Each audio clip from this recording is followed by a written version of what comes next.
I want also to talk about on how you can start as a young farmer with a very minimal capital.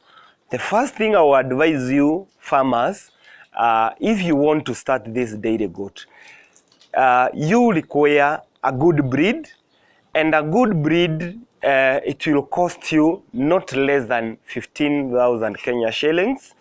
At least with 15,000 Kenya shillings, you'll get a good breed, no matter how small it will be. The other issue is about you need to cater for cost of building for that goat. So in a good house shed for one goat or two, it will cost you not less than 20,000.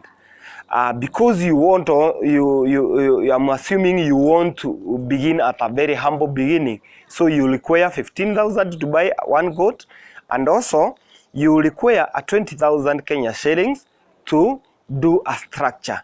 The other cost you will require is for the feeds, depending on where you are. You might be in a rural area or you might be in urban area. You require some amount to buy some fodder or some feed for this animal. So basically, to total, I will say if you have like 100,000 as a young farmer, you are in a good position to start your farming. And you start at a very low level, but now you'll be able to grow to different levels as the time goes. My fellow farmers, I would like also to mention about when you have invested like 100,000 in starting this dairy goat farming, I will tell you and guarantee you in the 2 years time, you'll have already returned your money, and now you'll be only reaping from the profit of the investment you made.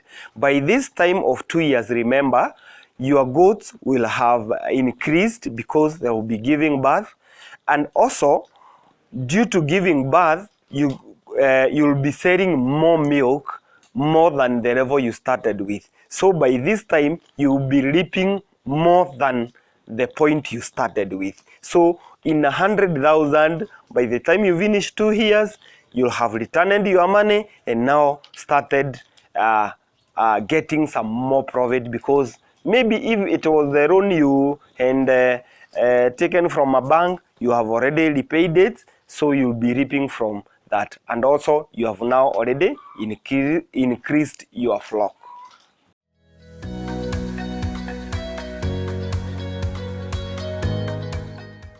Also, I would like to add about, I talked about the inbreeding, and one important thing you should know, you should note in your farm, of course, day to day, time after the other, you'll get some goats giving birth into males. Males, when I get them like here in my farm, I normally separate them at the, during the time they are 3 months, because most of these males, you'll find that they have blood relationship with most of my goats here. That is, it might be a cousin to others, it might be a stepmother to others. So I normally separate them, and that's why in here you won't see any male here. So I take them to a different farm whereby I bring them up, because also these males, they are important to other farmers. It's only that they are not important to my farm. They cannot do any service to my farm, but to other farmers, they can do. So I bring them up, and when I get somebody who can buy them, I do sell them. So that's the only way I do in disposing them, because I can't keep them in my farm.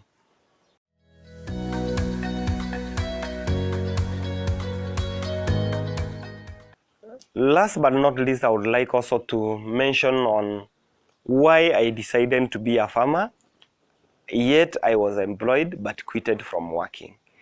When I started this farming, I realized that in whatever you do, you focus on where it's paying you well.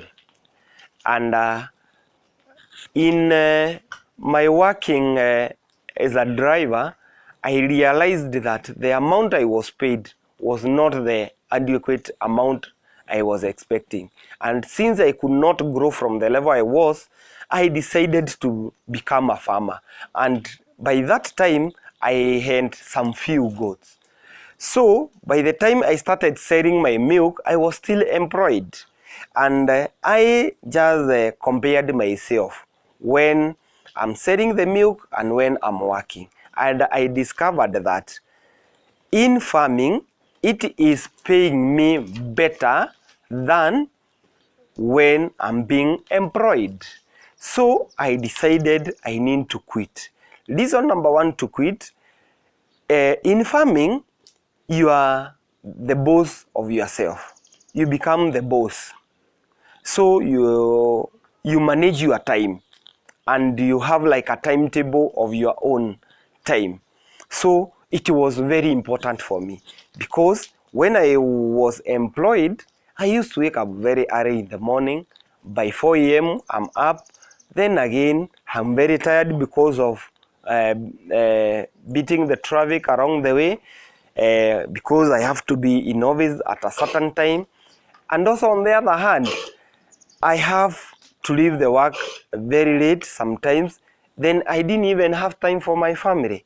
So I realized in farming it is good because it is well paying, it is easy to manage, and also it is enjoyable. You can enjoy your own thing you are doing. But when you are working, you feel sometimes you are bored, because if it was not that you are paid, you cannot work. But this one, now it reached a point whereby then it became my hobby. It is something I'm doing, not just because it's giving me money, yes, but it is also something I like. I like because it is feeding my family, it is doing other things for me. When I see them like this, I feel so good. I feel so good, and the attachment I have with them now, the companionship is very strong, and I'm feeling very happy. Most of the young people who are there today, they don't work, they don't want to work. They want, or they are relying only on office jobs, the white collar jobs. And this was one sector whereby it has not been utilized very well. And most of the young people, they have not known that in doing agriculture or in farming, you can employ yourself. Most of the people, they think only they can get employed by white collar jobs.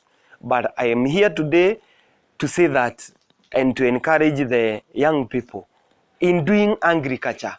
This is where the opportunities are. Reason being, everybody who wakes up in every day must eat. And where this feed they eat, it's coming from. So we should come back to farming, do farming in a better way and in a smart way. Because nowadays we are not saying it's about farming, it's about smart farming. When you do smart farming, also you enjoy the benefit of the farming you are doing. Thank you.